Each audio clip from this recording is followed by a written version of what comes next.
Welcome to a new lesson from the lead generation course. This is Jason, a marketing consultant. By the end of this lesson, you'll be able to plan the lead generation process. Your business has a website, and that website has one goal: lead generation.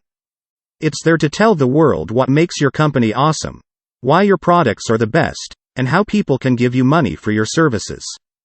But what if your site and content aren't effectively optimized to capture information from prospective customers? If you're driving traffic but aren't seeing much return, then you have a problem. Make that two problems if no one can find your site in the first place. Fortunately, there are reliable processes you can put in place to turn this situation around. In this lesson, we'll show you the exact same process top lead generation firms used to build themselves into the top 500 firms list. Sure, there's no guarantee this process will deliver the exact same results for another company. But we're confident it'll help get you on the right track, and it's flexible enough to be applicable to all kinds of different businesses.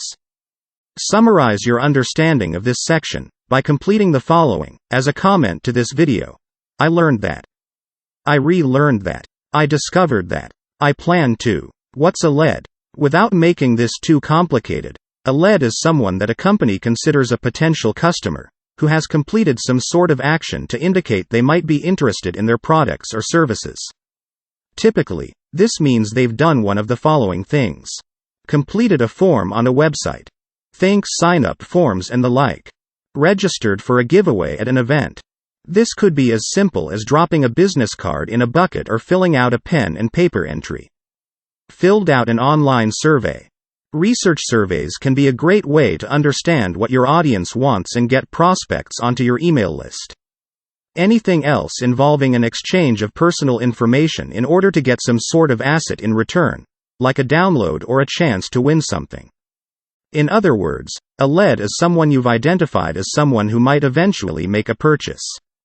Once you've attracted a lead, your next goal is most often to move them toward the next step closer to making a purchase, for example, getting onto your email list, then scheduling a trial, consultation with a sales rep, or whichever next steps makes the most sense in your situation.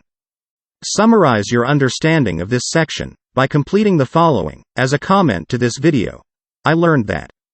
I relearned that. I discovered that. I plan to. Understanding the difference between marketing versus sales qualified leads. If you've ever received an email from a business after signing up for something, then someone is trying to convert you into a qualified lead. Two terms you might encounter are marketing qualified lead and sales qualified lead. You might even believe these two terms mean more or less the same thing. However, there are some subtle but important differences that are important to understand. Here are some simple definitions to help clarify what these terms mean. A marketing qualified lead, MQL, is someone who has been identified as a potential customer based on marketing-related activity, for example, responding to a marketing offer, joining a mailing list, etc. A sales qualified lead, SQL, has been vetted by a sales specialist to determine whether they're ready to move on to the next phase of the sales process, for example, setting up a phone call, scheduling a product demo, starting a trial, etc. These terms will be more important to understand later. But, for now, it's enough just to know that this distinction exists and it matters. Summarize your understanding of this section by completing the following as a comment to this video. I learned that. I relearned that. I discovered that. I plan to. Does that mean lead generation is exactly what it sounds like? In short, yes. Lead generation is the process of attracting potential customers to your business and turning them from passive observers into interested buyers. It can include a wide array of tactics to achieve this objective, ranging from driving traffic to opt-in forms on optimized landing pages to collecting business cards at an event. For the purposes of this post, we'll focus on lead generation in a digital marketing context. So, how does this whole inbound lead generation process work in actual practice? With the basics established, it's time to dig into what this all looks like, step by step, from start to finish. This is the quick bullet point version. 1. A company does research on its audience and determines which pain points they're experiencing that are most pressing. 2. Marketers analyze that data and use it to inform the content that solves those problems. 3. That content gets promoted through various channels and reaches its target audience through organic search, social media, email, referral links, and other sources. 4. Each piece of content is optimized to capture contact information and get leads onto an email list or into a CRM system. 5. Email automation keeps in contact with leads and continues to share more valuable content centered around their pain points. 6. Marketers and sales teams score those leads and determine which might be good fits for their products or services. 7. Trials, demos, sales calls, on-site visits, and other sales steps take place. And leads turn into customers and ideally, into loyal fans too. This isn't everything there is to it, and your process may ultimately look a little bit different in some ways. But, in general, this is roughly how it works. Summarize your understanding of this section by completing the following. As a comment to this video: I learned that. I relearned that. I discovered that. I plan to. Putting this into practice. Start with audience and customer research. How exactly can you put all this into practice and start generating leads? It takes some time and effort up front, but once you get your flywheel into motion, it's possible to turn content marketing into an ongoing ROI generating machine. Everything starts with understanding your audience and your customers. Who are you trying to attract? This might seem like an obvious question, but the answer is important because it'll help determine everything you do from here on. The better your understanding of your customers, the better you can create content that serves them and drive more leads in the long run. While mastering audience research is challenging and takes time, getting started is easy. If you don't have the clearest idea of who you're serving right now, start with some simple questions. Who's visiting our website? You can find tons of demographic data on your site in Google Analytics. Who do we know buys our products? If you don't know, is there anyone in your company you can ask? Sales and customer support teams would be good places to start. Can you learn anything from your competitors? Check out their content and note who they seem to be targeting. Summarize your understanding of this section by completing the following. As a comment to this video: I learned that. I relearned that. I discovered that. I plan to. What are your audience's top problems? If your company has done some audience research or has a basic understanding of why it's in business, then this should be easy to answer. But your audience might change over time because you pivot toward a new niche, or because your product grows and your customer base grows along with you. Whatever the case may be, the point here is that audience research should be treated like an ongoing exercise rather than a one-and-done sort of thing. And it's also possible you're in a position where you really aren't sure exactly what your target customer base is dealing with. In any case, here are some simple tips for getting a pulse on what's up. Create a Twitter poll. You can learn some useful insights quickly this way. Run a survey. Tools like SurveyMonkey and CrowdSignal are easy, low-cost options for running surveys. Put together some questions for your audience. Share the link with your current email list and social media followers, and let the data flow in. Talk to your customer service team, if you have one. They'll know exactly what your customers' top problems are because they hear about them constantly. Summarize your understanding of this section by completing the following. As a comment to this video: I learned that. I relearned that. I discovered that. I plan to. Next, plan an inbound content strategy that addresses those problems. Content isn't necessarily the only way to bring in leads. But it's an extremely effective approach, and it's the one this lesson will demonstrate. Content marketing is effective for lead generation because, when it's done well, it's all about connecting problems with solutions for your customers. If you know what your customers' problems are, then you can start doing research into the solutions and share them on your blog, social media accounts, video channels, in your email newsletters, and anywhere else you interact with your audience. Start with keyword research. If you're familiar with basic SEO, then you're familiar with keyword research. In simplest terms, it's the process of finding the words and phrases people are using to find information about your industry, products, services, and related topics. Another way to think of it is this: if I had the problems my customers have, what words would I use to find answers on Google or another search engine? Most SEOs commonly agree that there are 4 main types of keywords to classify intent. Informational keywords: searchers looking for an answer to a specific question or general information. Navigational keywords: searchers intending to find a specific site or page. Commercial keywords: searchers looking to investigate brands or services. Transactional keywords: searchers intending to complete an action or purchase. There are a number of ways to get started here, but you'll need a few different tools. Dedicated keyword research tool. There are several standalone options out there, like WordTracker, as well as SEO software suites with solid keyword research tools built in, like Ahrefs, Moz, and SERPstat. Google's Keyword Planner. Indispensable if PPC is part of your overall inbound efforts, though less reliable for organic search. Free SEO tools.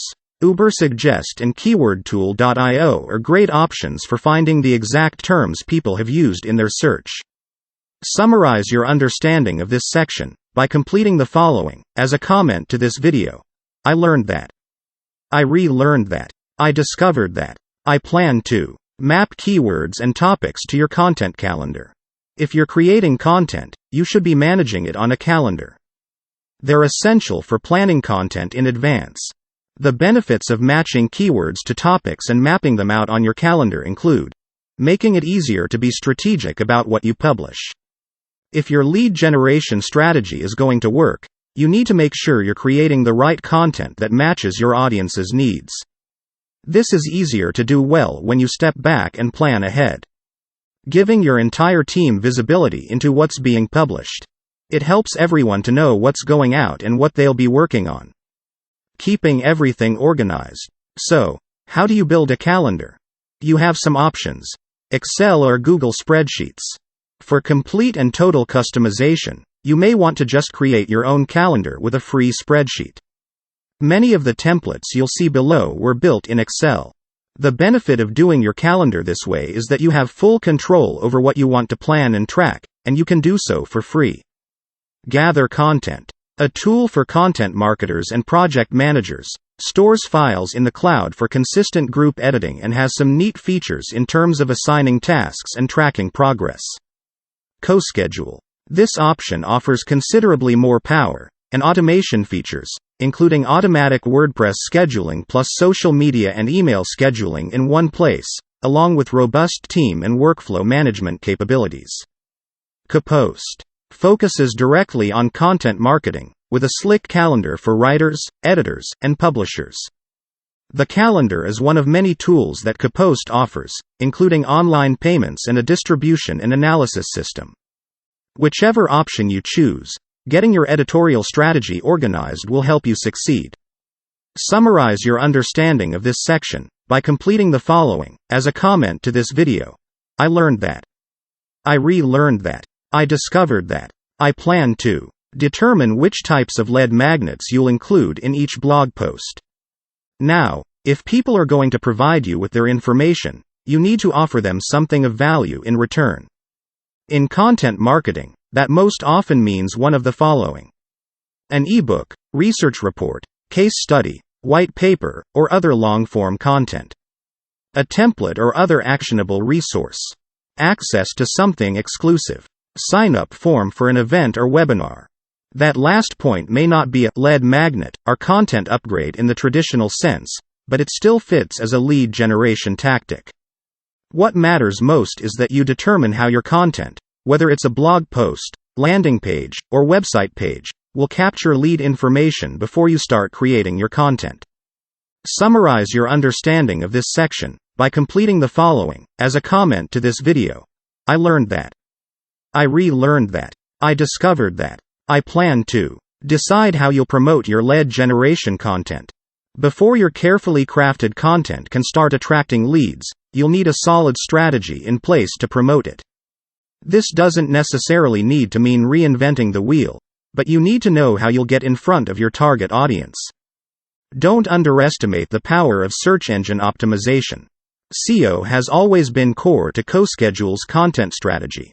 It's how we've grown our traffic to over 1 million visits per month, which in turn has helped build our email list to over 400,000 plus strong. One of the best parts about SEO is that it can help generate leads long-term without needing to continually crank out new content all the time. A single high-performing piece can drive business and leads for months, or even years, after being published with only minor updates made along the way. Social media is still important. Organic reach has been in decline for years, and you probably don't need to be made aware of that fact. However, it's still worth investing resources in organic social media for promoting content. Here are some ways to get the most from it. Mention a benefit in every post. If you tie in a reference to your content upgrade in your copy, then that's even better too. Focus on your top priority networks. Do certain networks drive more traffic for you than others? Double down on those. Schedule your social promotion in advance. Spend some time writing your copy and designing strong images in advance as part of your content creation workflow. Reach out to partners and influencers. You probably have some connections in your industry that would love to share your content. There are probably influencers in your space that would love to do the same.